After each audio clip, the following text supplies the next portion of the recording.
اعوذ باللہ من الشیطان الرجیم بسم اللہ الرحمن الرحیم۔ السلام علیکم ورحمۃ اللہ وبرکاتہ۔ حکیم محمد الطاف، مستند گورنمنٹ طبیہ کالج بہاولپور۔ ناظرین، آج کا جو میرا موضوع ہے وہ ہے گلے کے انفیکشن کے حوالے سے، کیونکہ سردیوں کا موسم شروع ہو رہا ہے۔ اس ڈسٹ الرجی کی وجہ سے گلے میں انفیکشن بہت زیادہ، مرض بہت زیادہ مقدار میں، اور ہر دوسرے سے تیسرا انسان اس مرض کا شکار ہو رہا ہے۔ اس لیے آج میں گلے کے انفیکشن کے حوالے سے اپنے ناظرین کو بتانا چاہتا ہوں۔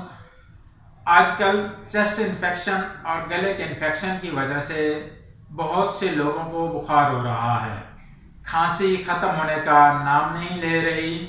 ایک چیز یاد رکھیں ناظرین، نزلہ زکام انسان کو جب بھی ہو اس کا فوراً علاج نہیں کرنا چاہیے، اور نہ ہے اس کی فوراً کوئی بھی ادویات لینی چاہیے، کیونکہ یہ جو نزلہ اور زکام ہوتا ہے یہ 3 سے 4 دن اسے نکلنے دینا چاہیے۔ اس کے بعد اس کا کوئی نہ کوئی اگر آپ ٹریٹمنٹ کرواتے ہیں تو نہ تو آپ کو گلے میں انفیکشن ہوگا، نہ ہی آپ کو چھاتی میں انفیکشن ہوگا، کیونکہ اگر آپ اس کا پہلے ٹریٹمنٹ کروا لیتے ہیں تو جو بلغم ہوتی ہے وہ اپنی جگہ پہ جم جاتی ہے۔ اس صورت میں جب وہ بلغم باہر نہیں نکل پاتی، جس سے کئی بار دماغ کی بھی عجیب سی سچویشن پیدا ہو جاتی ہے کہ انسان کو کبھی بہت کم سنائی دینا شروع ہو جاتا ہے۔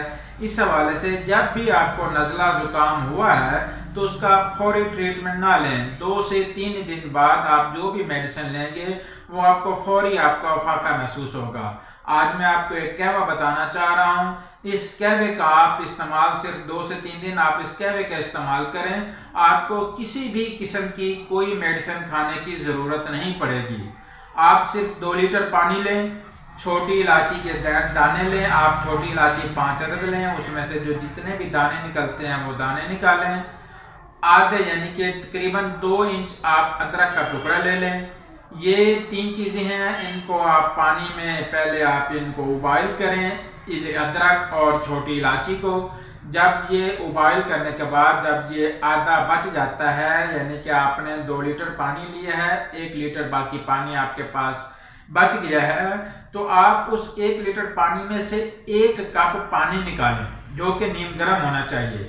اس نیم گرم 1 کپ پانی کے اندر آپ جو ہے نا تقریباً چمچ کا چوتھا حصہ جو چائے کی پتی ہوتی ہے، جو ہر گھر میں موجود ہوتی ہے اور ہر انسان چائے استعمال کرتا ہے، وہ جو چائے کی پتی ہے وہ آپ اس کپ کے اندر ڈال کے اس کو اچھی طرح ہلا لیں۔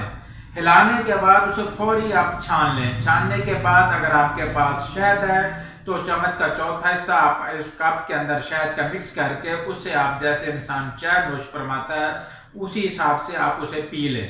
صبح، دوپہر، شام 3 ٹائم یہ آپ نے استعمال کرنا ہے۔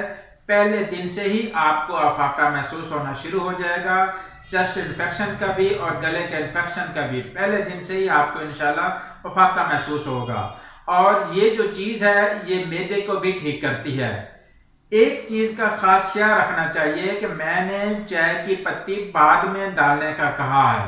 چائے کی پتی کو آپ نے ابالنا نہیں ہے، پہلے آپ نے جو چیز ابال لینی ہے، جو پانی آپ کے پاس 1 لیٹر پانی بچا ہوگا وہ آپ نے صبح، دوپہر اور شام 3 ٹائم آپ نے استعمال اسی پانی کو ہی کرنا ہے۔ اسی کو ہی نیم گرم کرنے کے بعد جو کپ آپ ایک نکالیں گے پینے کے لیے، اس کپ کے اندر آپ نے چائے کی پتی ڈالنی ہے، اور اسے تھوڑا سا ہلانے کے بعد جب آپ دیکھیں کہ کلر چینج ہو گیا ہے تو آپ نے چائے کی پتی کو فوراً چھان لینا ہے۔ چھاننے کے بعد آپ اس میں تھوڑا سا شہد ملائیں اور اس کو آپ نوش فرمائیں۔ یہ اس چیز کا خاص خیال رکھیں کہ چائے کی پتی آپ نے ابالنی نہیں ہے۔ یہ آج کا قہوہ ہے، یہ آج کا میرا موضوع تھا۔ آپ اس کو استعمال کریں اور اس سے فائدہ لیں اور اس کی افادیت کو جانیں۔ اس کی افادیت بہت زیادہ ہے۔ اللہ حافظ۔